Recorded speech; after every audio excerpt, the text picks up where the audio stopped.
7 araw na lang guys, Pasko na. May handa ka na ba? Pwes, try mo itong recipe na to dahil napakamura. 140 pesos lang nagastos ko sa mga ingredients dito, pero 4 na piraso ang nagawa ko. Mas makakatipid ka dito kung maraming manok ang lulutuin mo para sulit ang sauce na gagawin mo. Ako kasi 4 lang ang niluto ko dahil gusto ko lang ipakita sa inyo kung paano lutuin ito. Kung napansin nyo yung pinakaunang video, ang kintab ng manok natin, di ba? Unang tingin pa lang, nakakatakam na. Parang ako, sa unang tingin mo pa lang, matatakam ka na. Sa luto ko. Kayo naman, iba na naman ang nasa isip nyo. Yo, what's up mga kaloko? Ako nga pala ang inyong lokong kusinero and welcome to my cooking channel. Ang recipe natin for today ay soy garlic chicken. Madali lang tong lutuin at sa sobrang sarap, panigurado ikaw ay mabibitin. Kayong bahala guys kung gusto nyo itong inegosyo. Pero ako kasi mas gusto ko itong ihanda ngayong Pasko. Guys, iniimbitahan ko kayo dito sa bahay namin. Punta kayo dito sa December 26. Maraming hugasin. Huwag kayong mag-alala dahil only dito. Only yung dishwashing liquid na gagamitin mo. Siya nga pala guys, pwede nyong gamitin mga pictures na to para sa negosyo nyo. Search nyo lang ang Facebook page ko na Lokong Kusinero at i-download ang mga pictures na to. Pinotoshoot ko talaga yan para sa inyo. Ready na ba kayong magluto at magkahanda ngayong Pasko? Kung ready na kayo, tara! Intro muna tayo.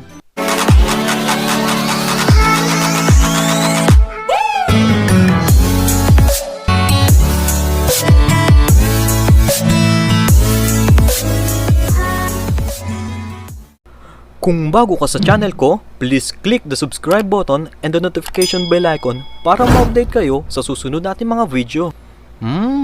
Sarap, tamis. Oh yes. Gagamit tayo ng 4 na pirasong manok, pero Thai part ang gagamitin natin dito kasi gusto ko. Kalahating tasang corn starch, 2 kutsarang toyo, 2.5 kutsarang brown sugar, 3 cloves garlic, 1 tablespoon of butter. Gagamit din tayo ng sesame seeds, 1 kutsaritang asin, 1 kutsaritang paminta, 1 kutsaritang paprika, at mantika sa pagpirito. Ang complete list at presyo ng ingredients ay nasa dulo ng video. So ngayon guys, budburan natin ng asin ang ating manok. Lagyan din natin to ng paminta. Pwede din kayong maglagay ng garlic powder kung mayroon kayo. At paprika, pero optional lang naman to. Then, spread lang natin to mabuti.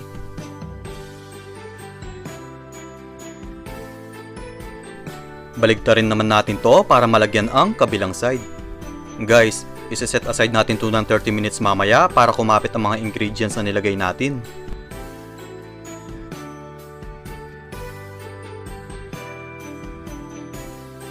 Basta spread nyo lang mabuti para even ang lasa ng manok nyo.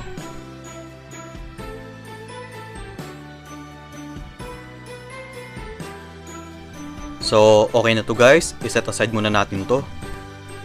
Heto na yung mga nagawa natin. After 30 minutes, balutan natin to ng corn starch. Pwede din kayong gumamit ng harina kung gusto nyo. Basta make sure na mabalutan nyo to ng todo.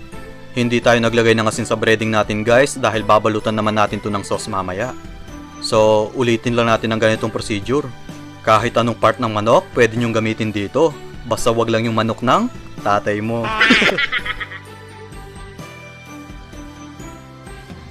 Magpainit na tayo ng mantika para makapagpirito na tayo.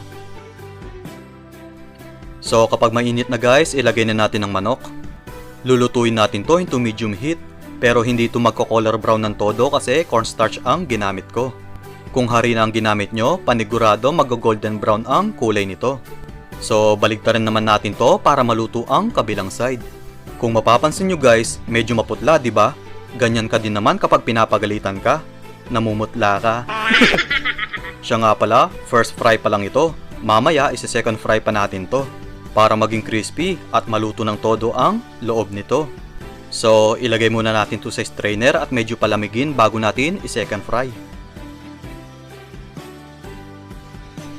Pirituhin na ulit natin to guys. Kung hindi pa kayo nakaka-subscribe sa channel ko, ito na ang tamang time para mag-subscribe kayo para ma-update kayo sa mga murang recipe na niluluto ko. So, okay na to guys. Tingnan nyo naman no, ang ganda ng itsura. Gawin na natin ang sauce. Naglagay ako ng isang kutsarang mantika para hindi agad masunog ang butter natin. Heto yung pinagpirituhan natin kanina. Ilagay na natin ang butter. Ang labo no? Parang relasyon nyo. Ang labo nyo.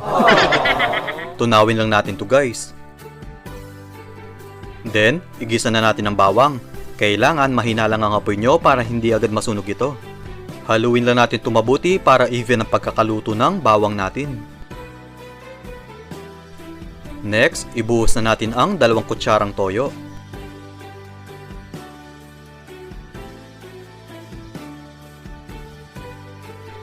Isunod na din natin ng 2.5 kutsarang brown sugar. Kayo nang bahala mag-adjust kung gaano katamis ang gusto nyo. Pero itong nilagay natin, sakto lang to. Tapos, lalagyan natin to ng 2 kutsarang tubig. Lagyan din natin to ng 3 kurot ng paminta. Hindi na tayo maglalagay ng asin dahil maalat na ang toyo natin. Haluhin lang natin to mabuti hanggang sa lumapot ito. Ganito dapat magiging itsura ng sauce nyo. Next, ilagay na natin ang mga manok.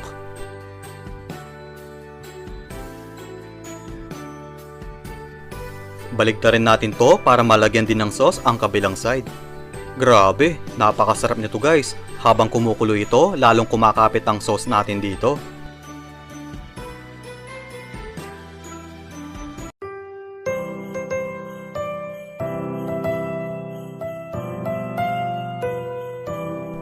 So, okay na to. Ilagay na natin sa plato. Budburan na natin to ng Sesame Seeds. Heto na ang ating Soy Garlic Chicken. Try nyo na itong recipe na to ngayong Pasko. Sobrang sarap nito guys at panigurado magugustuhan nito ng pamilya mo. Gusto nyo pa ba ng murang recipe na katulad nito? Pa-comment naman po sa baba para malaman ko. Ramdam nyo na ba ang lamig ng panahon ngayon guys? Alam ko kahit naka-jacket ka, ramdam na ramdam mo talaga. Huwag ka nang magtaka kasi single ka. Kung nagustuhan mo ang recipe ko na to, palike naman itong video ko at pasubscribe na din sa channel ko para ma-update kayo sa susunod na recipe na panghanda sa Pasko. Mag-comment na din po kayo sa baba para ma-shoutout ko kayo. Pero bago ko tapusin to, shoutout muna tayo. Shoutout po kay Ma'am Ana 5, Barsky, Ma'am Sanribo, Santua, buong bansa, Bulaga. Joke lang po. Shoutout po sa inyo dyan sa Caloocan City North. Ma'am Mary Ann Butil, ACP TV, Ma'am Marites Berry, Sir Nicomedes de Luna, Molina Vlogs, Ma'am Vivian, Sir Rico Rojas, Sir Ruel Pasaylo, at kay Ma'am Smokane Kilen. Maraming salamat po sa inyong panonood. Ingat po kayong lahat and God bless. Mga kaloko, heto ng complete list at presyo ng ingredients ng ating soy garlic chicken. Bye-bye! Bye-bye!